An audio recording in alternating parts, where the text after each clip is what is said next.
Assalamualaikum warahmatullahi wabarakatuh. Pertama-tama, perkenalkan, saya Syahruni Rashid dengan NIM 2020-20386220147, Prodi Akuntansi Lembaga Keuangan Syariah. Nah, di sini saya akan menjelaskan 7 materi sebagai tugas UAS saya. Yang pertama itu jelaskan yang dimaksud dengan Baitul Mal At-Tamil atau BMT. Baitul Mal At-Tamil BMT atau disebut juga dengan Koperasi Syariah merupakan lembaga keuangan syariah yang berfungsi menghimpun dan menyalurkan dana kepada anggotanya dan biasanya beroperasi dalam skala mikro. Kemudian yang kedua, pengertian atau penjelasan tentang pemberdayaan ekonomi umat.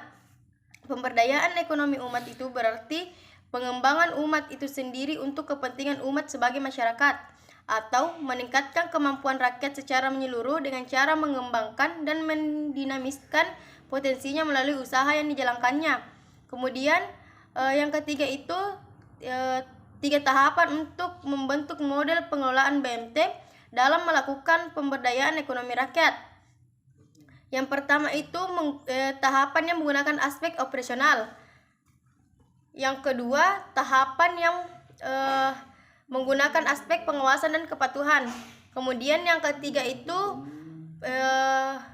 yang menggunakan aspek pelayanan.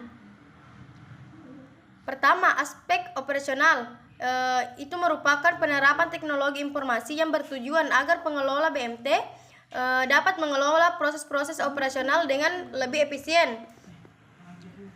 Kemudian, aspek pengawasan dan kepatuhan adalah penerapan teknologi informasi yang bertujuan agar pengelola BMT sesuai dengan prinsip-prinsip dan ketentuan lembaga keuangan dan syariah yang berlaku. Yang ketiga itu aspek pelayanan adalah penerapan teknologi informasi yang bertujuan agar BMT bisa lebih memuaskan dan memenuhi berbagai kebutuhan layanan keuangan.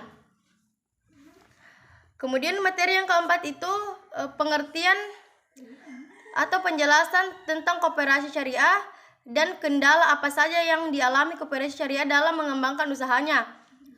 Penjelasan tentang koperasi syariah. Koperasi syariah adalah koperasi yang kegiatan usahanya meliputi simpanan, pinjaman, dan pembiayaan sesuai prinsip syariah, termasuk mengelola zakat, infak, sedekah, dan wakaf.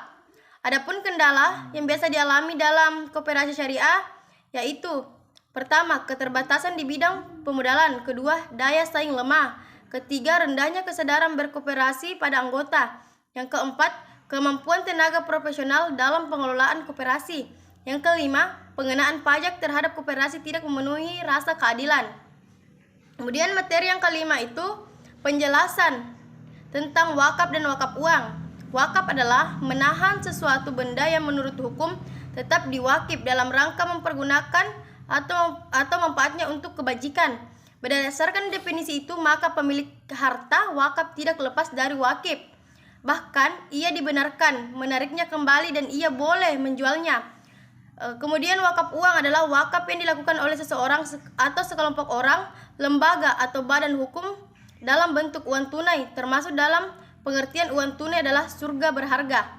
Kemudian materi yang keenam, pengertian dari Badan Wakaf Indonesia atau BWI serta tugas dan wewenang BWI. Badan Wakaf Indonesia atau BWI adalah lembaga negara independen yang dibentuk berdasarkan Undang-Undang Nomor 41 Tahun 2004 tentang wakaf. Badan ini dibentuk dalam rangka mengembangkan dan memajukan perwakapan di Indonesia.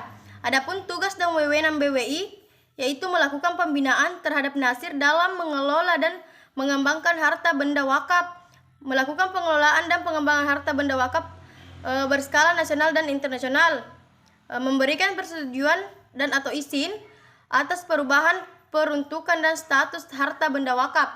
Kemudian yang terakhir, materi yang terakhir itu penjelasan dan contoh mengenai wakaf produktif.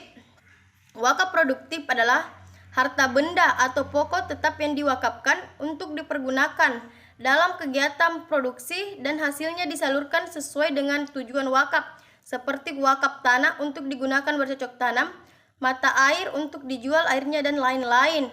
Itulah tadi penjelasan 7 materi dari saya sebagai bahan UAS saya. Sekian. Wassalamualaikum warahmatullahi wabarakatuh.